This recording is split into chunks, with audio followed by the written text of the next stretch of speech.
하나님께서 아담에게 가죽옷을 입혀서 이제 에덴으로 내쫓아 버리시잖아요. 그리고 근원이 되는 땅을 갈게 하시는데, 현대 성경에서는 흙에서 왔으므로 흙으로 농사를 지어라고 이렇게 기록이 되어 있는데, 이는 아담이 하늘적 존재가 아니라 이제 흙에 불과한 땅적 존재라는 걸 이제 암시하고 있는 거예요.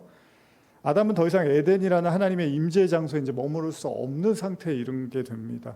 근데 그 이유가 선악과를 먹은 거고, 그 선악과도 그 선악과 먹은 눈으로 하나님을 봐버리기 시작하니까 하나님이 두렵고 무섭고 피해야 되는 존재로 보이는데, 그 상태로 생명나무를 먹어버리면 어떻게 해요? 영원히 하나님을 두려움의 대상으로 남겨두게 될 텐데, 하나님이 사랑해서라도 그건 안 된다고 하고 가르치시려고 쫓아내신 거란 말이죠. 이게 하나님의 징벌처럼 보이지만 사실은 꼭 그게 아니라는 겁니다. 진짜 영생하는 선악과를 먹기 위해서는 반드시 그 그룹의 화음검을 통과해야만 한다는 거예요. 그게 뭡니까? 태워져야 될 것들이 있다는 거예요, 여러분과 저에게. 그래서 아까도 제가 계속 말씀드렸지만, 계시록 15장 7절 이하를 보면, 내 생물 중에 하나가 영원토록 살아계신 하나님의 진노를 가득히 담은 금 대접 7을 그 7 천사들에게 주니, 하나님의 영광과 능력으로 말미암아 성전의 연기가 가득 차매 7 천사의 재앙이 마치기까지 하나님의 성전에 능히 들어갈 자가 없더라. 이 얘기가 제가 계속 반복을 해드리는 게, 그 재앙이 거쳐지는 과정에서 우리가 태워지고 깨지고 부서지는 것들이 있게 되고, 그때 비로소 그 생명나무를 향해서 나아갈 수 있는 그 은혜를 얻게 된다는 겁니다. 성경은 내 생물을 통해서 하나님의 진노를 드러내기도 하는 것 같지만, 동시에 하나님의 임재도 나타나는 거니까, 결국 성경은 하늘의 성전에 들어가기 위해서는 7 천사의 7 재앙이 끝나야만 성전에 들어갈 수 있다고 이렇게 말하고 있는 거예요. 제가 자꾸 이걸 강조하는 거죠. 그렇다면 창세기의 생명나무로 가는 길에 관한 내용과 지금 나눈 계시록의 15장에 관한 내용이 굉장히 흡사하다고 볼 수 있는데, 다시 말하면 선악과라는 범죄를 한 인간은요, 반드시 7 재앙을 통과해야만 생명나무가 있는 성전으로 갈 수 있는 거고, 이를 통해서 하나님은 성도들의 죄악을 모두 불살라 버림으로써 그들을 이렇게 거룩하게 하고 정결하게 하신다는 겁니다. 제가 이 내용을 가지고 예전에 이제 에스겔서 28장의 두로에 대한 말씀을 가지고 좀 자세하게 설명드린 게 있어요. 근데 에스겔서 28장 11절 이하 14절까지 보면은 이 두로 왕에 대한 말씀을 다루고 있는데, 쉽게 말하면 이런 겁니다. 그 두로 왕이 이제 결국은 그 하나님의 굉장히 큰 어떤 은혜를 받았는데, 그래서 에스겔서 28장 13절에 보시면, 내가 옛적에 하나님의 동산 에덴에 있어서 각종 보석 곧 홍보석과 황보석과 금강석과 황옥과 홍만호와 창옥과 청보석과 남보석과 홍옥과 황금으로 단장하였으며, 내가 지음을 받던 날에 너를 위하여 소고와 비파가 준비되었더라. 너는 기름 부음을 받고 지키는 그룹이며, 내가 너를 세움에 내가 하나님의 성산에 있어서 불타는 돌들 사이에 왕래하였다. 이런 표현이 나와요. 그래서 그러면 두로가 뭐냐라고 했을 때, 두로는 레바논 지역에 있는 베니게인들의 주요 도시 국가 중 하나였는데요. 두로의 중심지는 바위가 많은 섬 위에 위치해 있으며, 이곳은 해안가로부터 가까운 곳이었습니다. 그러한 위치는 훌륭한 방어력을 제공했고, 긴 방파제를 가지고 있는 이 도시는 팔레스틴 해안을 따라 형성된 훌륭한 항구 중 하나임을 자랑했습니다. 이제 사전에 이렇게 나와 있습니다. 베니게인들은 뛰어난 해양 상인들이자 화려한 무역업자들이었습니다. 그런데 그들은 바알을 포함한 여러 신들을 섬깁니다.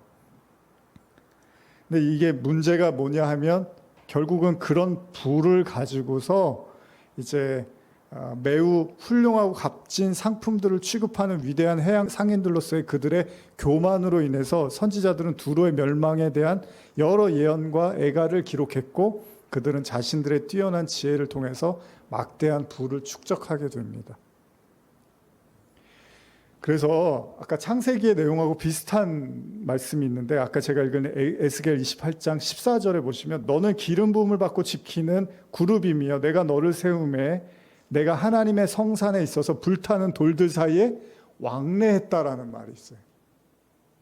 이게 지금 창세기 아까 그룹들이 화원검 이렇게 이야기하는 거하고 굉장히 유사한 내용이 나오는데 이 말씀이 두로의 왕을 겨냥하고 있는 게 단순하게 아니라는 걸 알 수 있습니다. 단순히 두로 왕만 얘기하는 게 아니라 사실 모든 말씀이 이스라엘 백성의 회개를 촉구하는 거였잖아요. 구약에서. 결국은 모든 인간에 대한 이야기고 즉 아담들에 대한 이야기를 하는 거라는 거예요. 그러니까 에덴에서 하나님하고 이렇게 동거하고 하나님의 임재 가운데 아담이 살았었잖아요. 두로 왕도 기름 부음 받고 지키는 그룹들과 함께 했다. 그리고 불타는 그 성산에 불타는 돌들 사이를 왕래했다. 이런 표현이 나오고 있어요. 하나님하고 굉장히 긴밀하고 완전하고 깊은 임재 속에 함께 했는데 가장 큰 죄가 이제 언급이 되는데 에스겔서 28장 1절 이하인데 가장 큰 죄가 뭐냐 하면 그들 스스로가 자신을 신처럼 생각했다는 거예요. 제가 한번 이거 읽어드릴게요.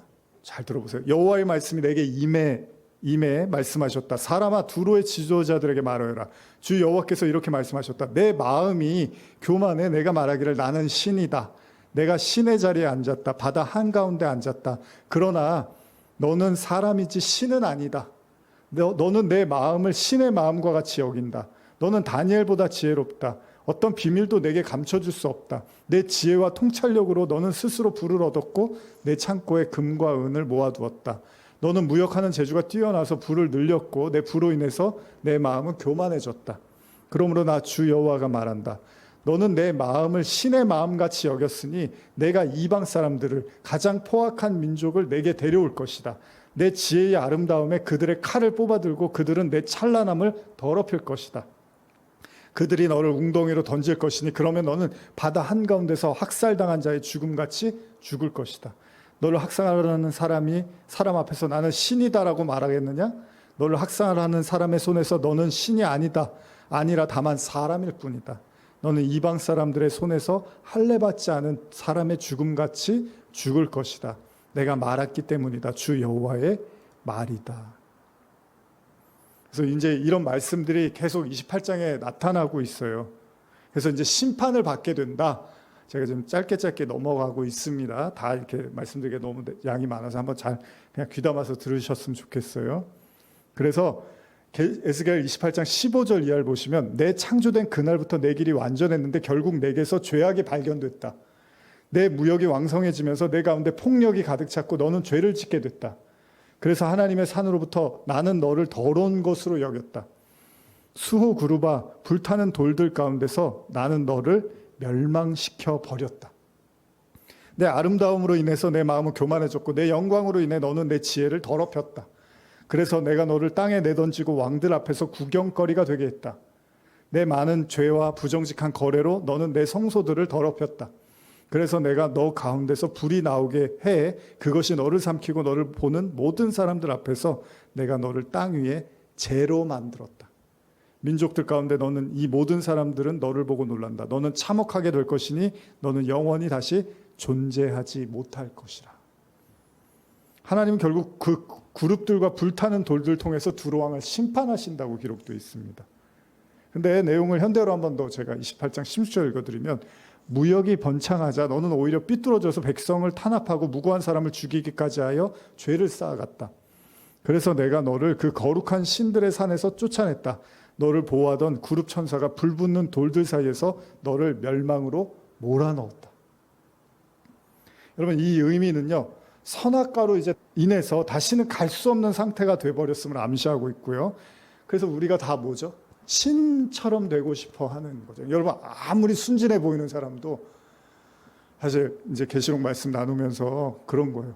아니 뭐 그렇게 뭐 얼마나 성도들이 못됐다고 악하다고 뭐 이렇게 계시록 말씀 맨날 이렇게 심판 재앙 이런 거 연속이냐. 근데 오늘 제가 이제 계시록 9장을 또 준비를 하고 말씀 묵상하고 그랬었는데 여러분 바로가 그 10가지 하나님의 재앙이 있었잖아요. 근데 10가지 재앙을 다 받았어요. 바로가. 근데 어떻죠? 회개하던가요? 회개를 안 하죠. 하나님이 10가지 재앙을 다 주셨는데 회개를 안 해요. 근데 나중에 10가지 재앙의 마지막에서 장자의 죽음을 이제 장자의 심판을 경험하면서 거기서는 바로가 무너지는 듯 하지만 어떻죠? 다시 이스라엘 백성들이 홍해를 갈라서 이제 나가려고 하니까 다시 병거를 이끌고 이스라엘 백성을 끝까지 추적을 하죠. 무슨 얘기예요? 절대 하나님께 물러설 마음이 없었다는 거죠. 저도 사실 이런 말씀을 참 전하는 게 어려운 게 그런 거예요. 사람들이 좀 힘들고 지치고 우울하고 이러면 막 이렇게 북돋아주고 힘내라 그러고 하나님이 너무 뜨겁게 사랑한다 그러고 이제 이런 얘기 해야지 우리가 좀 힘도 나고 세상 살맛도 나는 거잖아요. 근데 지금 말씀을 보면은 특히 이제 우리가 요한계시록을 나누고 있는데 여기서는 뭐 어마어마한 재앙이 계속 뿌려지고 있어요. 근데 이런 재앙이 왜 뿌려지냐 하면 우리들 눈에는 뭐 사람들이 다 그럭저럭 선한 것 같고 특별히 악한 사람 아니고는 특별히 뭐 사람들이 이렇게 나쁜가라고 하는데 이게 이제 우리 시각이고 하나님의 시각에는 인간의 마음속에 다 뭐가 있냐면 자기가 신처럼 되고 싶어하는 욕망이 계속 꿈틀거리고 있다는 거예요. 그래서 이 두로 이야기도 하지만 결국 두로 얘기는 누구예요? 아담 이야기고 아담 얘기는 바로 우리 모든 이 세상의 아담들에 대한 얘기잖아요. 우리 얘기잖아요. 그러니까 결국은 이 생명나무로 가기 위해서 이 그룹들의 그 화엄검, 불타는 화엄검을 통과하는데 두로왕이 어땠다고요? 거기서 죄가 돼버렸다는 거예요. 죄가 됐다는 건 성경에서 무슨 의미죠? 온전한 또 회개를 의미하기도 해요. 구약에서는. 그래서 욥이 내가 죄 가운데서 회개합니다. 그러면서 하나님을 이제 눈으로 봅니다. 귀로만 듣다가 이런 말을 하는 거죠. 그러니까 결과적으로는 뭡니까? 이 계시록을 보면서 또 말씀을 보면서 우리가 반드시 직면해야 되는 메시지가 뭐냐 하면 결국은 하나님처럼 되고 싶어하는 나를 여기서 발견하지 못하면 우리가 이제 신앙생활에서 봉사도 많이 하고 또 뭐 찬양도 하고 예배도 안 빠지고 또 성경도 열심히 보고 봉사도 하고 뭐 단기 선교도 가고 해외 선교도 하고 다 좋아요. 이런 어떤 그 신앙적 활동을 열심히 하고 전도도 너무나 많이 하는데 근데 하나님처럼 되고 싶은 그 선악과의 나를 이제 말씀에서 찾지를 못하면 결국 하나님한테는 계속 미움털이 박혀 있는 거예요.